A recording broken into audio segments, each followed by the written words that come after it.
বেশি দিন আগে ঘটনা 2016 দিকে আমি মানে আমার ফ্রেন্ডরা অনেক জোরাজোরির পরে আমি মানে জোরাজোরি করে বলছিল যে ওরা ট্যুরে যাবে। আচ্ছা। আমি এক প্রকার নাই করি যে আমি যাব না, আমি এই মুহূর্তে একটু সমস্যায় আছে। ওরা মানে কিছুতেই মানে ছাড়বে না নাসরবন্দা, যে আমরা নিয়ে যাবে। দেন আমরা গেলাম আমার ফ্রেন্ডের হোম ডিস্ট্রিক্টে মানিকগঞ্জ। তো যে জায়গাটার ঘটনা সেটা হলো গড়পাড়া, একটা কালী মন্দিরকে কেন্দ্র করে। তো আমরা ওই দিন আমরা রাতের 10টার দিকে আমরা এখান থেকে মানিকগঞ্জের উদ্দেশ্যে রওনা দিই। দেন আমরা ওইখানে প্রায় 11:30 নাগাদের মধ্যে টাইমের মধ্যে আমরা পৌঁছে যাই তিনজনই। যাত্রার পথে কোনো সমস্যা হয়নি। যাওয়ার পরের দিন দেন আমরা ওই দিন কোনোভাবে রাতটা আর কি কাটে। যে বাসাটা ছিল ওটা মোটামুটি খালি একটা বাসা ছিল। তো মানে নেক্সট ডের ঘটনাটা সেটা হলো আমার ফ্রেন্ডরা ধরছে সারা রাত ওরা জায়গা থাকবে, মানে পুরো গ্রামটা ওরা ঘুরবে। আমি বললাম না, আমি এটা করতে পারবো না, আমি আসছি তো তোমাদের কথা রাখছি, দেন আমি এই কাজটা করতে পারবো না। ওরা নাচর বন্ধ, ওরা যাবে, মানে কথা হলো যে ওরা যে মানে যাবে ভালো কথা, দেন মানে কই যাবে এটা আমার জানা ছিল না। ওরা দুজনেই মানে ব্যাপারটা আর কি স্কিপ করে রাখছিল। ওরা মানে গড়পাড়া একটা হিন্দু এলাকার মাঝে ওইখানে কালী মন্দির ছিল একটা। কালী মন্দিরটা আর কি মোটামুটি পুরাতনই, মানে মোটামুটি একটা কি বলবো 120 স্কোয়ারের মতো একটা জায়গা আর কি, বিশাল একটা কালী মন্দির। তো ওই মন্দিরটা যখন মানে আমি তখনও জানি না যে আমি কালী মন্দিরের দিকে যাচ্ছি।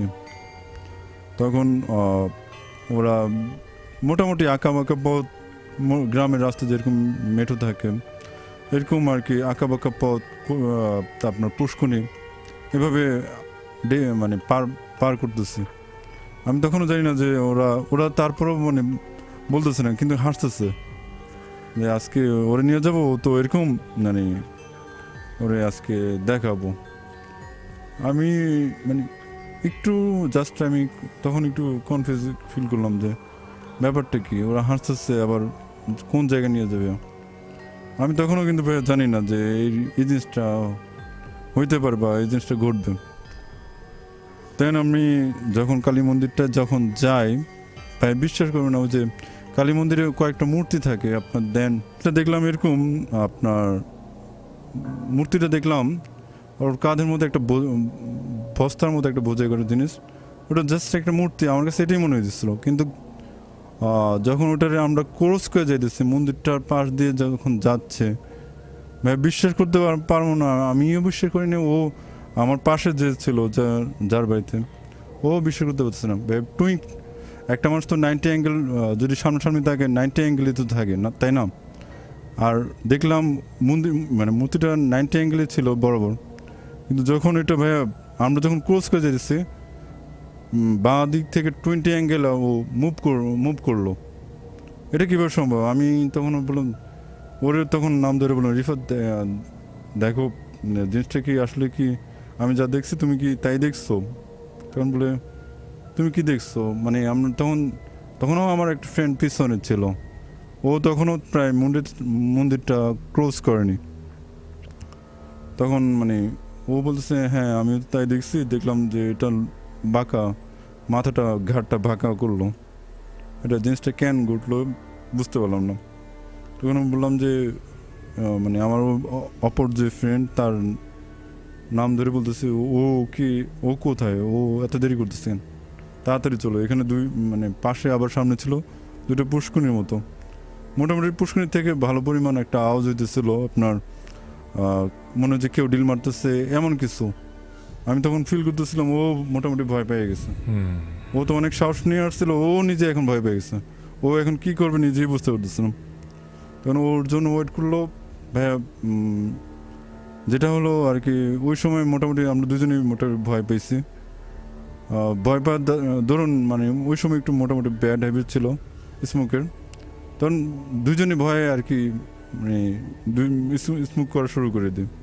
আর ওর জন্য ওয়েট করতে থাকি। ও কি দেখলাম যে আপনি 3 মিনিট পরে আমাদের পিছু পিছু আসলো। আচ্ছা, তখন ওরে বললাম যে তুমি কি কোনো কিছু ফিল করছো বা কোনো কিছু দেখছো মন্দিরটা ক্রস করার সময়? তখন বললো না, আমি তো কোনো কিছু দেখি নাই।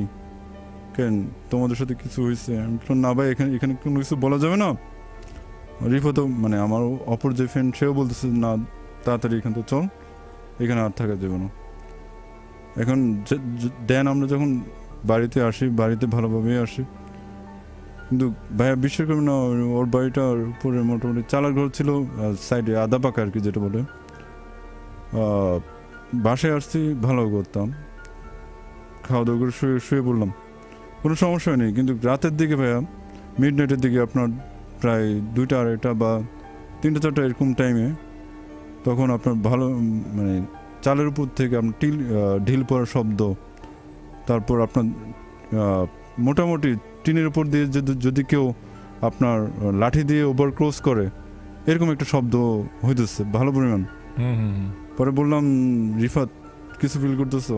বলতেছে ভাই কিছু শুনো না, হয়তো কোনো কিছু হইতেছে, যার কারণে কোনো কিছু শোনা দরকার নেই। নেক্সট ডে আমরা ভাইয়া কোনোভাবে মানে পরের দিন উঠলাম। পরের দিন সকালবেলায় আমার আর রিফাত মানে আমার ওই ফ্রেন্ডের গায়ে ভালো পরিমাণ জ্বর আসলো। জ্বরের কারণে মনে হয়েছে যে ভাই আমরা উঠে ঠিকভাবে দাঁড়াইতে পারতেছি না।